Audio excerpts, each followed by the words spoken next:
दो उम्मीदवारों के बीच एक चुनाव में 8% वोट दुर्गा जी अवैध थे और जीतने वाले को कुल वैलिड का 60% मिला। तो मैं ये कह रहा हूं अगर इसको 60 मिला तो दूसरे को 40 मिला होगा। तो मैं ये कह सकता हूं कि एक्स मैंने मान लिया टोटल वोटर्स थे, आपने कहा 8% इनवैलिड है, तो 92% वैलिड है, जिसको मैं लिख सकता हूं 23/25 लिख सकता हूं ना दुर्गा जी? आपने कहा लिख सकते हो जी 23/25। 23/25 का 40% कितना होगा? 2/5, जिसकी वैल्यू है दुर्गा जी सवाल में 588। आप मुझे बताइए 5 की कितनी पावर होगी, बस ये देख के बताइए। एक्स में 5 की पावर 3 होगी, तो 5 की पावर 1 है यहाँ पे 5 की पावर ज्यादा है, यहाँ पे 5 की पावर 3 है दुर्गा जी, और यहाँ पे कितनी है? यहाँ पे भी 3 है, दोनों जगह 3 है, या यहाँ पे ज्यादा है 3 है, 295 है, यहाँ पे भी 5 की पावर 3 है, कोई बात नहीं। मैं बस एक चीज और पूछ रहा था आपसे, जीरो कितनी बन पाएंगे?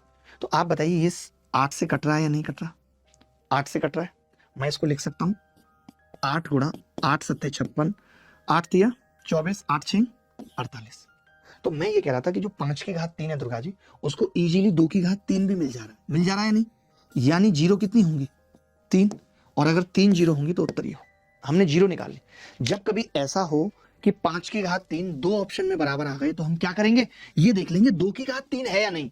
तो मुझे पता चला, हाँ मैं तो डायरेक्ट ही देख के समझ पा रहा था कि 2 की घात 3 है, आपको समझाने के लिए मुझे लिखना पड़ा अगर 2 की घात 3 भी है, 5 की घात 3 भी है, तो कितना बनेगा? 3 जीरो। बोलो भाई गलत कह रहा हूं तो बताओ। ये सवाल मुझे बताइए करके। देखिए जब किसी सवाल में, दुर्गा जी जीवन में याद रखना मेरी एक बात, अगर किसी सवाल में ही अप्रॉक्स लिख दिया जाए तो कभी भी उस सवाल के उत्तर के एग्जैक्ट वैल्यू पे मत भागिए। आप ऑप्शन देखिए कि क्या दूर दूर है। जवाब आया अंतरात्मा से, हाँ जी ऑप्शन दूर दूर है। अगर ऑप्शन दूर दूर है तो फिर सवाल में कुछ करने की जरूरत नहीं। आप बताइए हर वर्ष 13% की वृद्धि हो रही है जनसंख्या। तो मैं ये कह रहा हूं अगर मैं मान लूं हर वर्ष, वैसे तो कंपाउंड इंटरेस्ट लगेगा, लेकिन मैंने मान लिया 13 या 39%, यानी 40% से भी ज्यादा होगी वृद्धि। 43,000 का 40% कितना होता है दुर्गा जी? 4 तिया 12 का 2 हासिल 1, 4 चौक 16 और 1, यानी 17,200 तो बढ़ेगी। 43,000 में 17,000 जोड़ूंगा कितना होगा? 59,000। 59,200 के आसपास उत्तर होगा। एक ही ऑप्शन है दुर्गा जी, मुझे पूरा करने की जरूरत नहीं है इस सवाल को।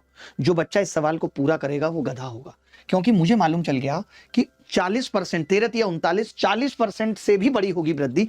40% ही 17,200 आ रहा है, तो मैंने कहा कि भैया 59 से बड़ा होगा। ये दोनों उत्तर नहीं हो सकते, और ये बहुत ज्यादा बड़ा है इसलिए नहीं हो सकता। चक्रवृद्धि ब्याज की दर से दुर्गा जी 1,60,000 रुपए जमा किए, 2 वर्ष के लिए 10% ब्याज थी। ब्याज अर्धवार्षिक संयोजित है, तो चक्रवृद्धि ब्याज बतानी है क्या होगी, यानी 4 साल का ब्याज पूछा।